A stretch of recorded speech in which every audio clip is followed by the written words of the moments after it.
Imagine your mom asks you to edit your own wedding photos to remove a family member she can no longer stand. Imagine finding out the person you called dad your whole life isn't.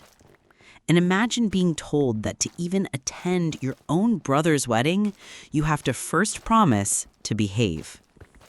All right, what is up, everyone, and welcome back to the channel. Today, we are diving into some of the most complicated family whispers I have ever seen. You're not going to want to miss this. Let's get into our first story. My 52F daughter 32F had a baby recently and gave me horrifying news. This post is essentially what the title says. My daughter recently had a baby with her husband, and when I went to go see the baby for the first time, she laid out some ground rules for the family. The majority of them were reasonable, like washing hands, no amber necklaces as gifts, respect her privacy, etc.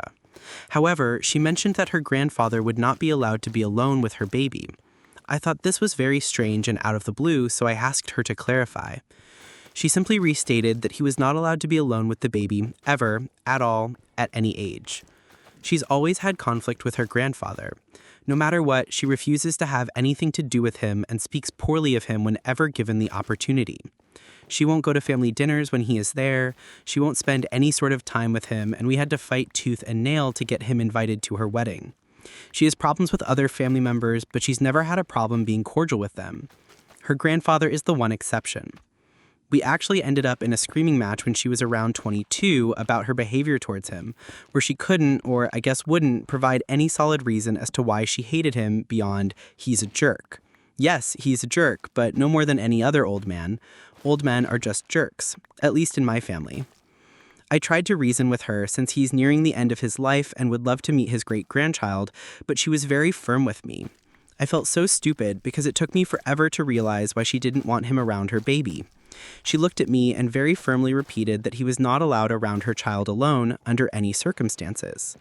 I asked what she meant by that, and she didn't say anything, just stared at me.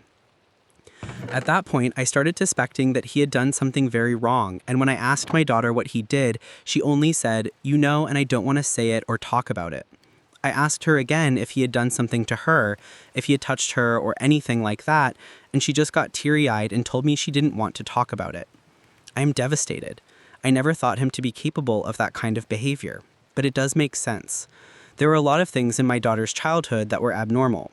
Infections, paranoia, depression, etc., that I had chalked up to our family's mental health history and just luck of the draw. I never thought he had anything to do with those problems. I'm so lost now. We haven't talked since then, and I've been sobbing for hours. I can't stop. I don't know what to do, who to tell, if I should tell anyone at all. How do I navigate this? I love my daughter very much, but I'm having trouble coming to terms with the actions of my father. Update. I visited my daughter this morning. She did not seem upset with me and was more excited about her baby than anything, which was lovely to see. I figured she just wanted to drop the topic, but I felt that it was important that I at least apologized. I apologized for forcing him to come to her wedding. I apologized for failing her as a mother and not being more aware of her behavior and feelings. I promised her that if she would like, she would never have to even hear about her grandfather again. It would be like he never existed. Someone in the comments suggested I offer to get her wedding photos edited so that my grandfather wasn't in any of them, and she did take me up on that offer. I asked her what she wanted to do and made it clear that I would support whatever decision she made. She said that enough time had passed and she had gotten enough therapy on her own that his evil actions don't affect her as much as they used to. She doesn't really think about it anymore, only when she's around him. She does not want to pursue legal action against him, however, she does not want him to have contact with her or anyone else in the family. I told her that I would make it happen however I needed to. We talked for a very long time. I apologized a lot. I made it clear that she is under no obligation to forgive me as I wouldn't if I were in her shoes. We hugged a lot, we cried a lot. We will not be acting on anything until she feels comfortable, which she said might be a while as she's very tired and emotional postpartum. I will be quietly asking my mother not to allow my father around any of the children in our family until we get things sorted out. My daughter gave me permission to tell my mother loosely what happened. My mother is a very private woman, so we both felt comfortable telling her. My daughter is well beyond that. She doesn't seem angry or hurt, but then again, she's had years to come to terms with this thanks to my lack of awareness. Her baby is very beautiful and healthy and is very calm, which will be good for her right now. She's happy and excited to be a mother. I won't fail my grandchild like I failed her, and I will never fail my daughter again. I would like to ask a question, though. To the people messaging me with death threats, telling me there's still time to unalive myself, and wishing violent things against me, how are you any less of a monster than my father? Man, this whisper, this is one of those that just sits with you for a while after you read it. It's about that horrifying moment of realization when a blind spot you've had your entire life is suddenly brutally illuminated. So you've got the daughter who has this lifelong, unexplained conflict with her grandfather. The whole family just writes it off as her being difficult. They even force her to have him at her wedding. And the mom, the narrator, just goes along with it, thinking, oh, old men are just jerks. That part is tough to read. Then the daughter has her own baby, and that protective instinct kicks in. She lays down the law. Grandpa is never to be alone with my child. And it's the firmness, the absolute refusal to explain that finally makes the narrator's brain start connecting the dots. The stare, the teary eyes. She didn't have to say a word. The truth was screaming in the silence. And that moment of realization for the mom, wow, it's like her entire past gets rewritten in a single horrifying instant. All those abnormal things from her daughter's childhood, the paranoia, the depression, suddenly have a potential source. A source she not only missed, but actively defended and forced back into her daughter's life. That's a level of guilt that's hard to even imagine.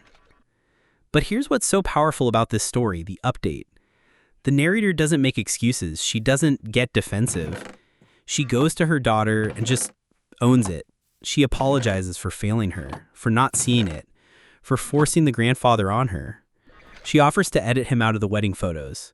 That's a huge move. She puts her daughter's needs first, completely and totally.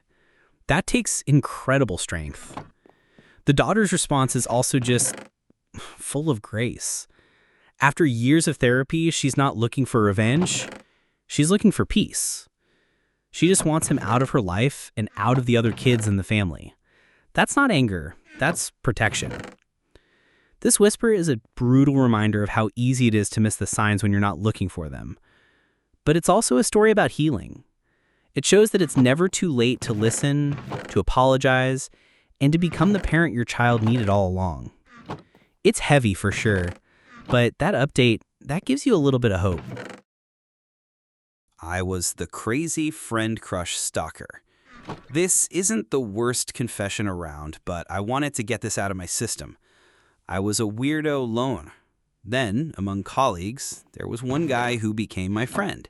He never laughed at me, never said what the hell whenever I spouted something, only to realize later that it's not something normal people would think. I caught many of my old friend who called me the crazy lunatic behind me, but never him. We met outside of work a few times after I finished my internship and moved to work somewhere else. Nothing special, just a friend's hangout. But when he listened to my past suicidal tendencies, I started to like him.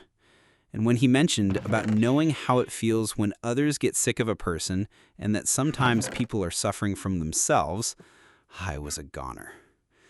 And I didn't intend to fall. It was scary.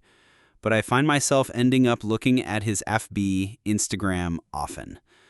I'm just one level below from wanting to stalk him physically, but I freaked out when realizing that thought came across and quickly stopped it. But I don't dream it would ever work if I ask him out, because when I ask him if he can be with his ex again, he said an affirmative yes, and I was content with that. At least that's what I thought. Then I saw him going out with other girls, even just as friends. But it hurts. It was less about going out with other girls. It was more that I was just one of the throng of those he went out just to hang out with. The gift I gave him was possibly buried under other gifts he received from other friends. He was also the first guy that I felt comfortable and safe with. I met with many, but I cannot trust them even when asked for a chance. More so because I had experienced being sexually molested, I was a bit wary of men. And in past relationships, I had been cheated by my ex-fiancé by 3 different girls. The second guy I was in a relationship with dumped me in the monorail on the way to the office, citing he is not ready for relationships after going MIA for a week. I thought I've learned my lesson, and there's nothing left inside to ever fall for someone else. But this guy, I rambled about poetry and madness at 4 a.m., and he called them mind-blowing thoughts. He didn't call me crazy like the others. With him, I don't keep looking at the watch, praying for the time to finish so I could back home and alleviate the anxiety from the socializing. I don't feel uncomfortable. It felt a little bit like coming home. In the end, I confessed that I had been stalking him. I apologized and asked him to have mercy by blocking me. And he did. No questions asked, not even why. Whether I was in his life or not, it does not matter to him. I was not worth fighting for to stay in contact. Why would I ever think that I am? Shakes head. It was both ripping me apart, but also relieving. A small part of me had hoped that I was as special to him as he was to me. That rather than cutting me off, he would have asked if we can work it out. Impossible. But this is real life. People act rationally, and the rational one would be to not be in contact with their stalker. I know enough that in common sense world, my actions were of a budding, crazy stalker. I can't help it. That's who I was when I fell for him. That's why I understand that he won't feel the same to me. And even if he wanted to try, I don't have the heart to let him endure my other craziness. The suicidal one, the wanting to disappear one, the uncute weirdo craziness that had tried to get help but always end up stuck in the throat because she couldn't even trust the practitioner, no matter how they console her to trust them. He is not obligated at all to reciprocate. I was just hurt because the meetups, the conversations, they were common, just another Sunday for him, yet somehow became special to me. Someday I'll move on. Maybe I won't be with anyone, or maybe I won't be the weirdo I am right now by then. But right now, I just want to heal from this one, by myself. Just wanted to let it out. Man, this whisper is different. This isn't about drama or betrayal in the usual sense. This is a confession, and it's just incredibly raw and honest. It takes a lot of courage to write something like this. So you have this narrator who, by her own admission, is a weirdo loner. She's been hurt a lot in the past, cheated on, molested, abandoned. She has every reason in the world to not trust people. Then this one guy comes along and treats her with basic human decency. He doesn't laugh at her, he listens to her. He makes her feel seen. And for someone who is starved for that kind of connection, that simple act of kindness feels like everything. It feels like love. So she falls for him, hard. And that's where things get complicated, because her feelings, mixed with her past trauma, manifest in this obsessive, stalkerish behavior. Looking at his social media, feeling hurt when he's with other people. It's not healthy, and she knows it. That self-awareness is the key part of this whole story. The most heartbreaking part for me is when she talks about how he made her feel. It felt a little bit like coming home. That gets you. She wasn't obsessed with him as a person, really. She was obsessed with the feeling of safety and acceptance he gave her, a feeling she's probably never had before. And in the end, she does something incredibly brave. She confesses. She tells him what she's been doing, and she asks him to block her for her own good. She basically performs surgery on her own heart to stop the bleeding. That is a massive act of self-awareness and strength. His reaction, just blocking her with no questions asked, is cold, but it's also probably the kindest thing he could have done. He respected her wishes. As she says, the rational thing to do is to not be in contact with a stalker. It hurts, but it's the clean break she needed. This whisper isn't about judging her for being a crazy stalker. It's about understanding how pain and trauma can make people act in ways they know are wrong. It's a story about a person who is deeply wounded, who recognized her own unhealthy behavior, and who took the painful necessary step to start healing. And that deserves a lot of respect. I told my husband a secret that's been kept from him for 24 years. Let me start from the beginning. The day before my husband and I were set to close on our first home, I was outside smoking in the garage with my father-in-law. He suddenly told me, "I have something to tell you." I asked what it was, and to my shock, he replied, "I'm not your husband's father." At first, I thought he was joking, but when I saw him crying, I realized he was serious.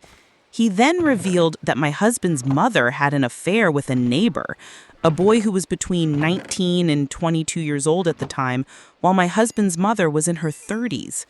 My father-in-law had been sterilized, and he had known for some time that my husband wasn't his biological son.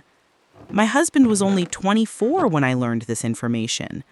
This revelation weighed heavily on me. My husband had grown up thinking that the woman across the street was just a lovely old neighbor. In reality, she was his biological grandmother, and his biological aunt lived next door. He didn't know they were family and regularly went on vacation with them. To my astonishment, I discovered that the aunt had been spying on him to report back to her brother about how he was doing in life. My husband had been lied to his entire life by everyone around him because discussing the affair was taboo. His father had even threatened to take action against the biological father if he attempted to have any involvement in my husband's life. The biological father's excuse was that he was honoring their wishes by staying away. He eventually moved to live with his own father. In a bizarre twist of fate, there were times when my husband was hanging out with his first cousin, who was also his best friend, and his biological father, without realizing their true connections. It's mind-boggling to think that the biological father could act as if everything was normal while being present in my husband's life. I decided to confront my husband's biological uncle, who had a habit of smoking on the porch each night. I patiently waited for him to come out and then approached him directly. I said, "Hey, Daryl, I know the truth about my husband and his biological father, and I want some answers." He immediately dropped his cigarette and went to get his wife. She then shared her side of the story, and we ended up discussing it over a meal at the country club. She also introduced me to my husband's biological father, and ultimately, I felt compelled to inform my husband.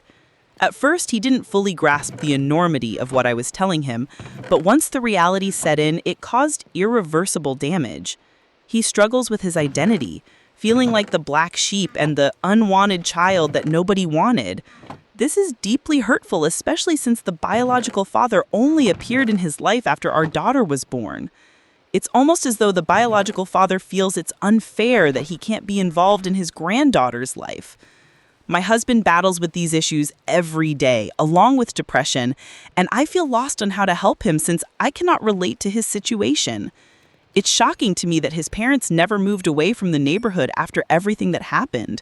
I hate that it was I the one to break the news to him about his true paternity.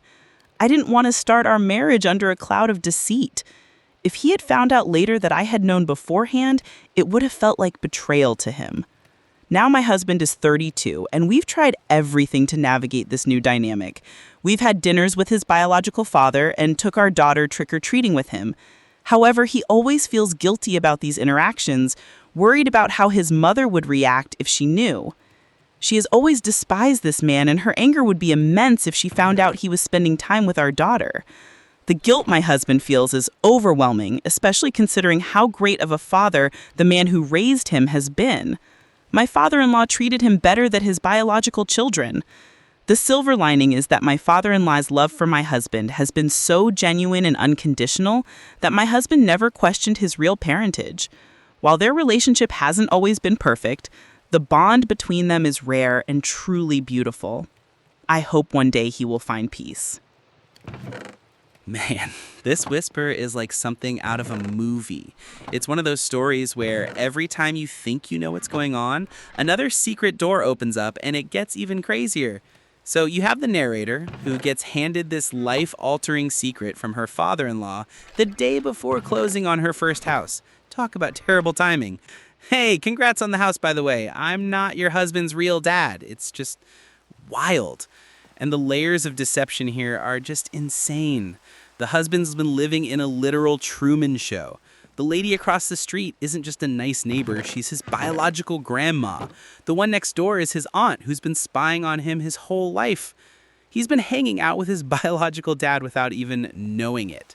That is a level of secrecy that requires the entire neighborhood to be in on it. It's a massive conspiracy of silence. So the narrator is now the keeper of this giant radioactive secret. And she's in a classic no-win situation. If she keeps the secret, she starts her marriage with a lie. If she tells him, she shatters his entire reality. She chose to tell him, and honestly, I think she made the right, albeit incredibly difficult choice. A relationship built on a lie that big was a house of cards. It was going to fall eventually. But the real tragedy here is the husband's reaction. He feels like the unwanted child.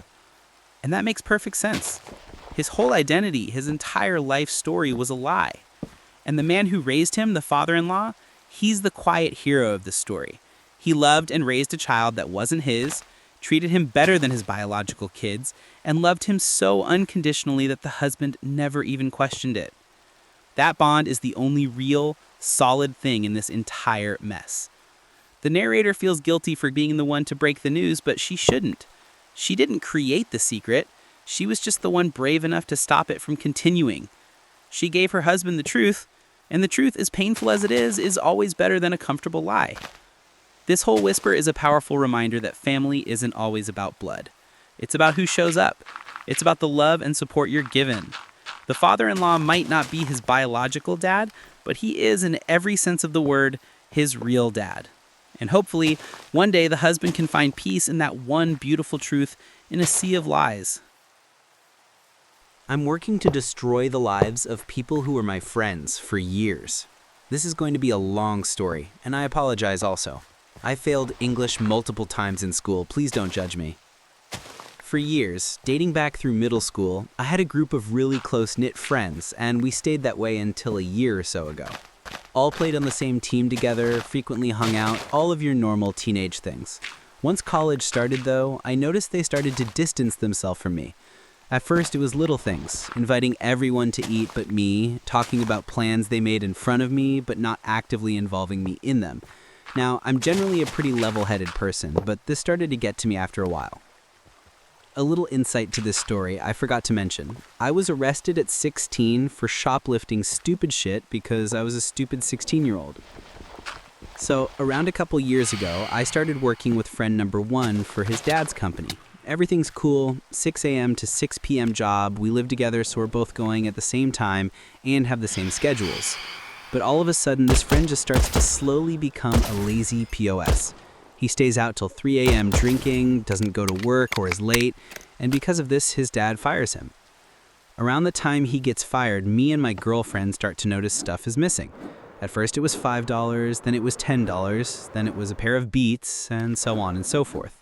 I had 2 other roommates, one of whom was actually unemployed for the entire duration of our lease, so we assumed it was him. We bitched at him and tried to get him to give us our things back, but he insisted it wasn't him. Stuff still is disappearing, but our lease is up, and I moved to a new place with F1. Once we move, I really start to see the difference in the friend group.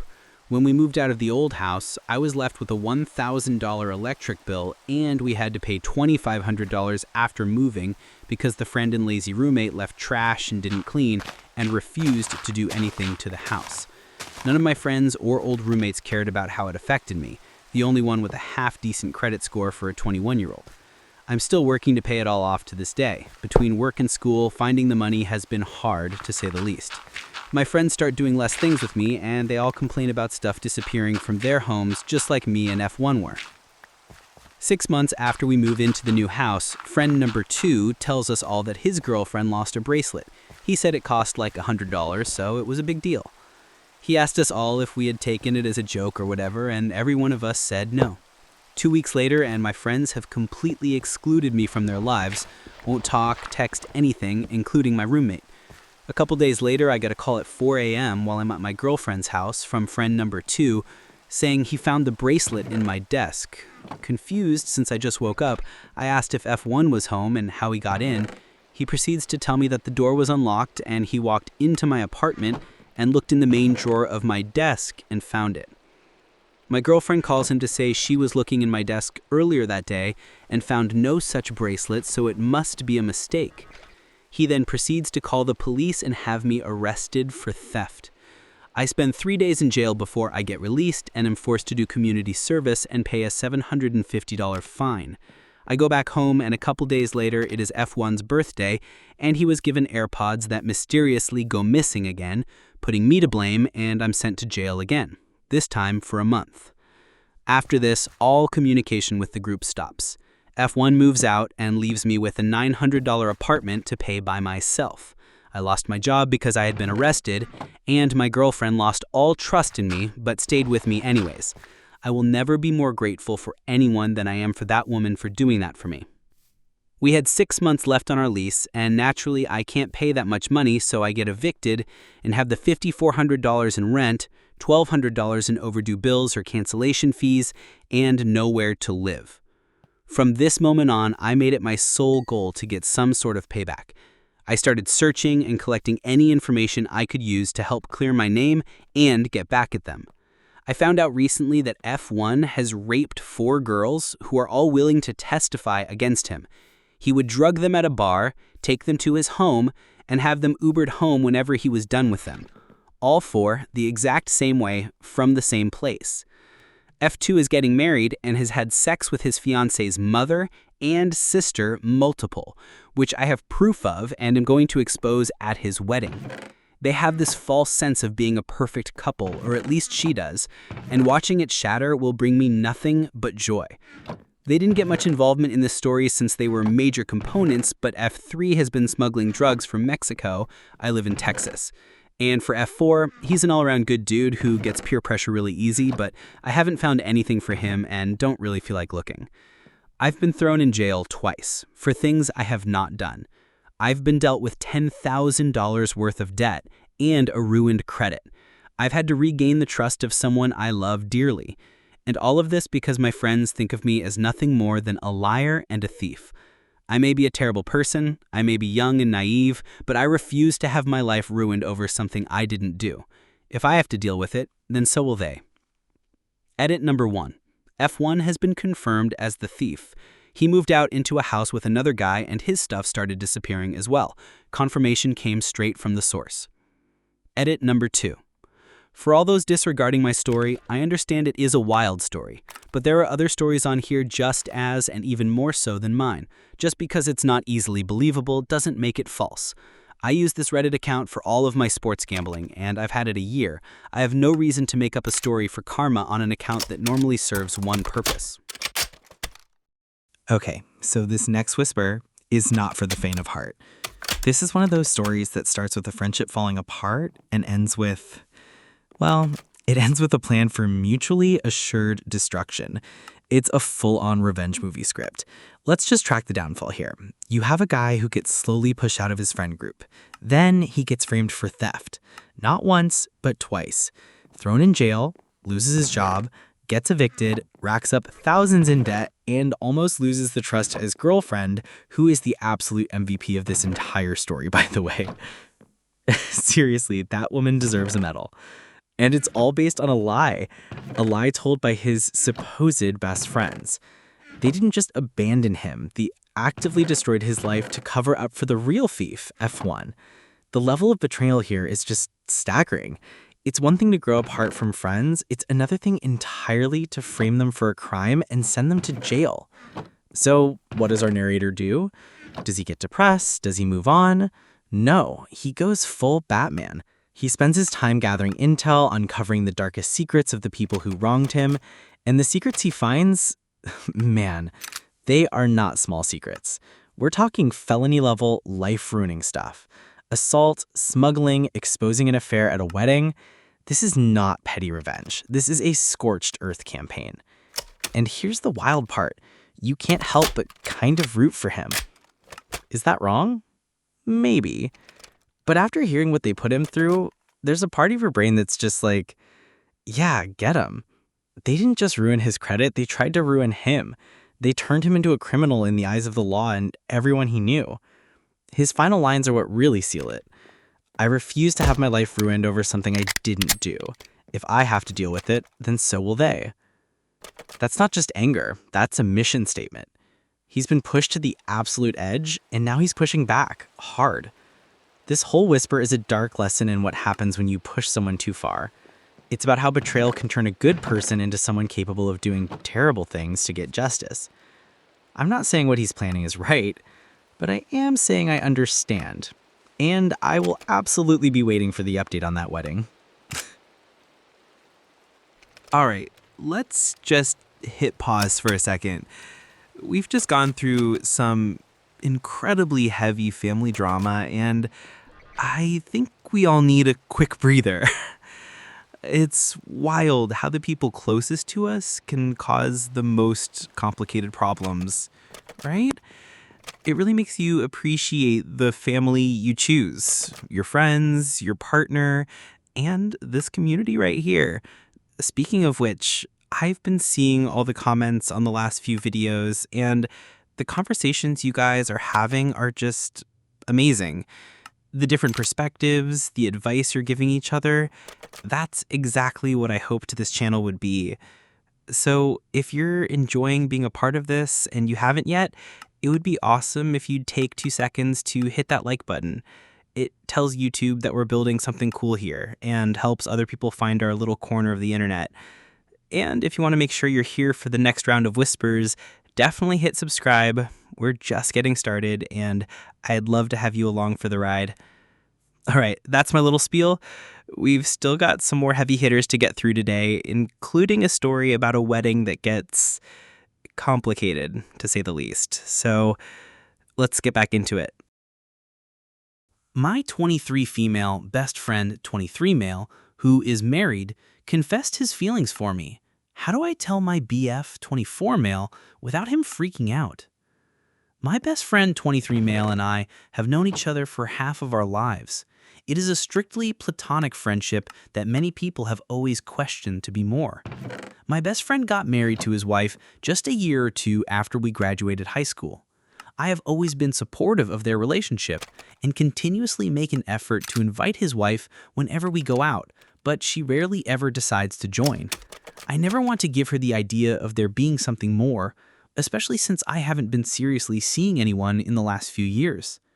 My biggest fear has always been that his wife would feel intimidated by our friendship and ask him to cut me off. In the last few months, I started dating my current boyfriend. I can honestly say that I am in the healthiest relationship I have ever been in. This is the first time I can actually see something long-term with someone, and I'm excited to see where things go. But I am afraid of messing things up. Ever since I got into this relationship, my best friend has been noticeably distant from me. I didn't think much of it for the first few weeks because he mentioned he'd be busy for a while, and I have been busy with my boyfriend. After not hearing from him in a month, I decided to reach out to him just to check if he was okay. I didn't get a response until over a week later when he asked if I was free to catch up and talk. That was when he let me know he is going to be taking some time away from me. He admitted he has feelings for me and that he needs space for the sake of his marriage, which I completely understand. I don't want to complicate his marriage. I am thankful that my friend was honest and communicated his feelings to me. I can't imagine how he's feeling and what it is doing to his relationship. Admittedly, it has left me feeling confused. I'm trying not to think too much into it as it feels disrespectful towards his marriage and my relationship. But I can't help but feel guilty. I knew that his marriage wasn't in the best place and noticed he took comfort in confiding in me. Looking back, I don't think that was appropriate for me to do at the time. But how was I supposed to know of his feelings? I thought I was just being a good friend. Ultimately, I am not sure how to bring this all up with my boyfriend. My BF hasn't met my friend yet, but he's aware that I am very close to my best friend. My BF hasn't had a problem with our friendship because I try my best to be completely transparent and honest with him. Unfortunately, I have dated people who have been intimidated by our friendship, even when I give endless amounts of reassurance, so I am afraid of my BF's reaction. I really don't want to give my BF any reason to worry.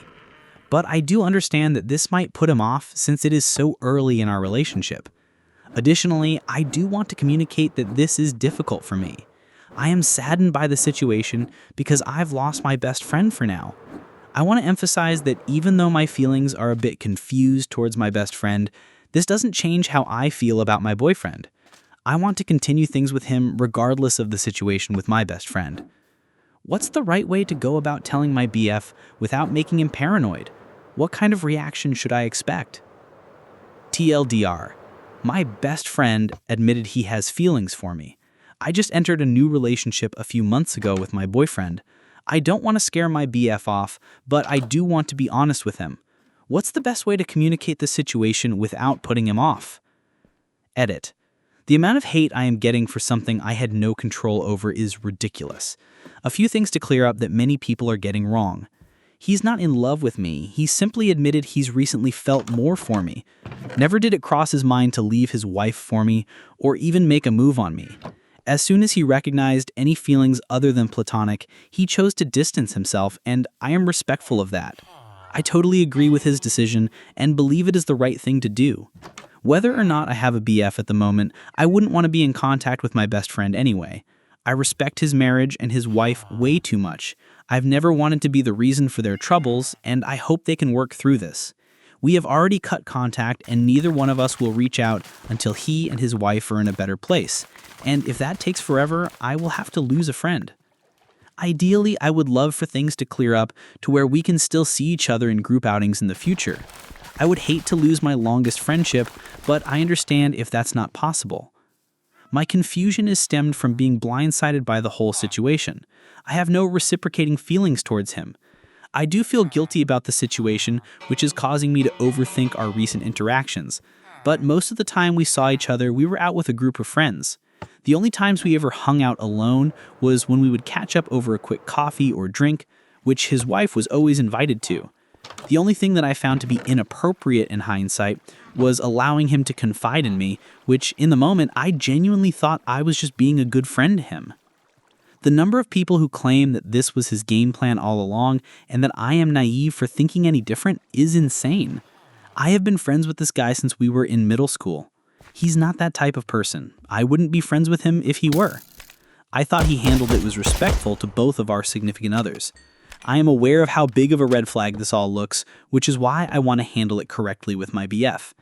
I care for my boyfriend a lot and would hate to ruin anything. But I'm also sad about having to distance myself from my best friend, given that he has been a part of my life for over half of it. Two things can be true at the same time. All I asked for was advice on how to tell my BF. I did not ask for people's opinions on my friendship. All right, this next whisper is about that classic, super messy situation. The platonic best friend who suddenly isn't so platonic anymore. It's like walking on a tightrope over a pit of drama. First off, let's give some credit to the best friend. Finding out you have feelings for your married best friend, especially right after she gets into a happy new relationship, that's a tough spot to be in. But instead of letting those feelings fester and turn into something toxic, he did the most mature thing possible. He communicated his feelings and then immediately set a boundary for the sake of his own marriage. He recognized the problem and removed himself from the equation. That's a stand-up move, honestly. Now, for the narrator, she's left in this incredibly awkward position. She's feeling guilty, confused, and sad about losing her friend, all while trying to navigate a new, healthy relationship. Her feeling of guilt, thinking maybe she was inappropriate for letting him confide in her, that's so common. But she's not a mind reader, she was just being a good friend. You can't blame someone for not seeing a secret they were never shown. The real core of this story is her main question. How do I tell my boyfriend without him freaking out? And this is where honesty in the way you frame it is everything. This isn't a confession of wrongdoing. This is a life update. It's a, hey, something kind of significant and a little sad just happened to my life, and I want you to know about it conversation. The wrong way to do it is to go in super apologetic and nervous like you've done something wrong. That immediately puts the boyfriend on the defensive. The right way is to be calm, direct, and confident in your own feelings. The perfect script would be something like this. Hey, I need to tell you something a little weird that happened. My best friend, the one I've told you about, has been distant lately. He told me he's developed some feelings for me, and to respect his marriage, he needs some space, which I completely agree with. I don't have feelings for him, but I am sad about losing my friend. I wanted you to hear it from me because I want us to always be honest with each other. That's it. It's clear, it's honest, it validates her own sadness, and most importantly, it frames them as a team. It's not me versus this problem. It's here's what's happening, and I'm sharing it with you, my partner. This whole whisper is about navigating the messy gray areas of friendship and relationships. It's a reminder that you can't control other people's feelings, but you can control how honestly and respectfully you handle your own. And being upfront with her new boyfriend is the best way to build a foundation of trust that's stronger than any old friendship. My sister decides 3 months away from wedding that she no longer will be a part of wedding due to alcoholic husband. Hi, I've been holding on to this for a while and figured this might be the best place to share. I could really use a little validation and outside perspective from others who've had complicated family dynamics in the lead up to a wedding. I'll keep it as clear as possible, but it's a lot. My sister Lisa is 15 years older than me. We've always had a rocky relationship. She's emotionally erratic, lacks communication skills, and tends to throw emotional grenades into a conversation and then disappear. She also tends to flip the narrative, act like the victim, and leave others to carry the burden of resolving things. She got married in 2022 to Jack after a few years of dating. Just a month after their wedding, she confided in my mother that he was physically, emotionally, and mentally abusive and had a serious alcohol problem that she just found out about a few days prior to the wedding. For the last 3 years, their relationship has been toxic, chaotic, and painful to watch. Despite reaching out to me several times for help, sometimes even mid-crisis, she always ends up going back to him and brushing it all under the rug. I got engaged last year, and my wedding is this fall. When it came time to choose my bridal party, I reluctantly asked Lisa to be my matron of honor. Truthfully, I didn't want to, but my mom gently pushed me toward it, and I felt obligated. Lisa's older, doesn't really have the time, money, or bandwidth to support the events like my bachelorette or bridal shower, and emotionally, she's never really shown up for me in a stable way. Fast forward to fall of last year. Lisa called me one day at work, terrified and crying. Jack had been drinking again and was physically violent. I immediately sprang into action, arranging a safe place for her to go, our brother's house. Later that night, she said things had calmed down and she wasn't going anymore. This had happened before: panic, chaos, and then silence or backpedaling. After that, my fiancé and I decided Jack would not be invited to the wedding. Between the history of abuse, his drinking, and the emotional weight he brings, we felt it was the healthiest choice for us and for our guests. I told Lisa this directly. No response, no follow-up. I sent the save the dates a couple months later, winter 2024, just to her, not to him. Still nothing. No acknowledgement, no feedback, so I assumed it was fine.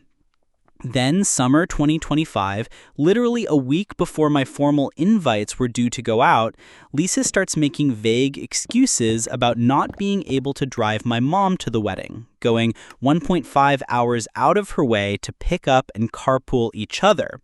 She said it was too far out of the way, or that Jack's birthday was the same week and that she wasn't going to make the events leading up to it, and only wedding day. Then, eventually, the truth came out in the call. She was upset Jack wasn't invited.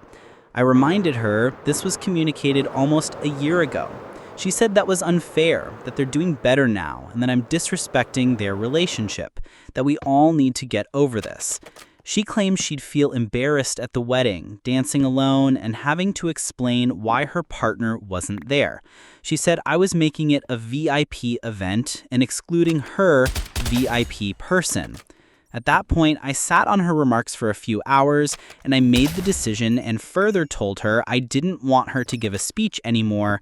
Her energy was clearly not celebratory and lacks respect on my decisions to not include him, and not only my decision, but my partner was in agreement. But I said she was still welcome as a member of the bridal party. Her immediate response: "I will not be attending your wedding." To be honest, I felt relieved. Then she calls me 10 minutes later. The same argument continues. Suddenly, Jack joins the call, disrespectful, dismissive, and doubling down on the idea that he's never hurt me, only Lisa, and doesn't owe me or anyone else an apology. even though the 3 years of abuse has pushed the immediate family of Lisa away from Jack, as we don't feel comfortable and have different worldviews and levels of respect for others. Additionally, our lives are all hectic that personally, I don't think anyone wants to deal with these issues, the violence, the chaos. When we have holidays, he doesn't get invited.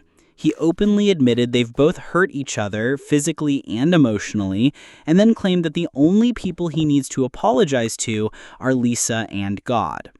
My fiancé stepped in at that point, firmly but calmly telling Jack to respect our family and me, especially considering everything we've done to support Lisa. The name-calling over the phone was unacceptable. My fiancé mentioned calling her a child does not reflect that you have internalized that your actions do affect other people outside of Lisa. Jack begrudgingly apologized for the past, and Lisa later texted that she wanted to move past this, still be matron of honor, and do the speech. But Jack wouldn't be apologizing and does not think that further communication prior to the wedding was necessary to anyone else in the family, i.e., mother, brothers, their partners. Literally nobody wants to sit with him. Ugh. A few days later, I called her back to talk after Lisa's request. I'd prepared my thoughts carefully, trying to make the conversation feel structured and calm. But she was still immature, reactive, and refused to accept any responsibility. I explained that this is a black tie, multi-day wedding, and I don't trust that Jack would even respect the basic dress code or social setting. That the wedding isn't a one-day effect. It's a 3 days where he would be interacting with family. And if the family's relationship isn't good, I don't want to look over and see that and make myself more stressed if it cannot be resolved with open communication with my mom, brothers, their partners, etc. No, here's the thing. When my dad passed away, Jack showed up to the funeral in jeans and cowboy boots, even though we'd asked for more formal attire, khakis, slacks, literally anything more respectful. He also wore jeans and boots to his own wedding. I'm sorry, but if he couldn't dress appropriately for a funeral, there's no way I expect him to show up in a tux or even basic dress pants to my black tie wedding at a museum. He's dismissive, disrespectful of boundaries, especially towards women, and seems to have no regard for social norms or family expectations. The more formalized call was an absolute nightmare. Lisa acted like a child, was extremely dismissive to my ask for Jack to communicate to others that I would be stressed if it was not resolved. And if they want to be invited to future gatherings, communication needs to be had not just for a weekend wedding, but for long-term sake. And the call ended with Lisa saying, and further hanging up, "If you never see me, Jack, or the dogs again, that's fine. I'm not coming to your wedding or being my matron of honor." I told her I respected her decision. We hung up. I haven't heard from her since. So now I'm here, without my sister in the wedding, and honestly, I feel lighter. I know some people will say family is family, but at what point do you stop accommodating chaos to preserve a title?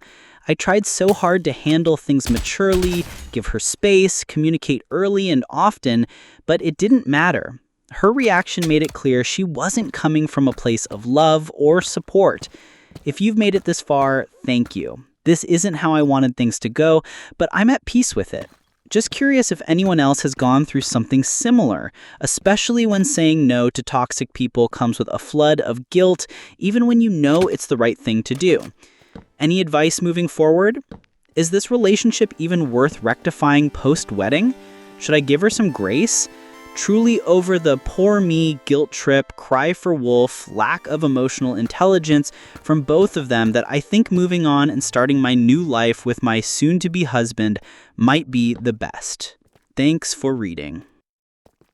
All right, for our final whisper, we are diving headfirst into the absolute minefield that is wedding planning with a complicated family.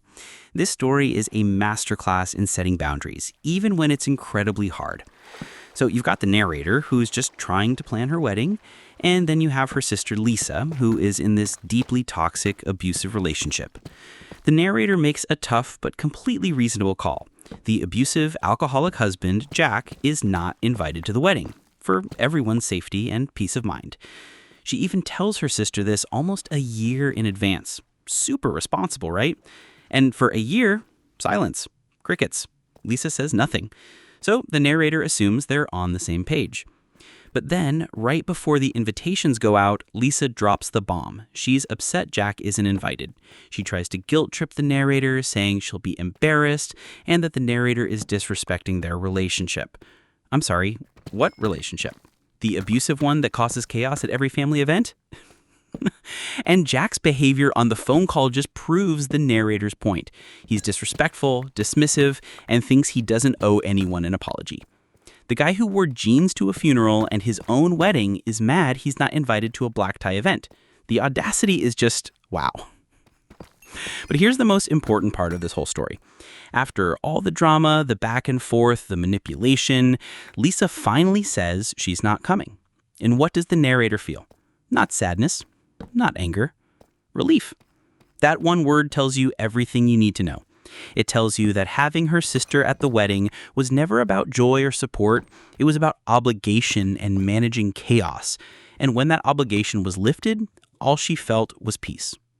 The final line, "At what point do you stop accommodating chaos to preserve a title?" is just perfect. That's the core question. A sister or a matron of honor is just a title. If the person holding that title only brings stress, drama, and disrespect to your life, then the title is meaningless. So, was she wrong? No, absolutely, unequivocally NTA, not the one in the wrong. She didn't just set a boundary, she protected her own peace on one of the most important days of her life. She tried to be mature, she communicated clearly, and she was met with childishness and manipulation. This whole whisper is a powerful reminder that family isn't a free pass to treat people poorly.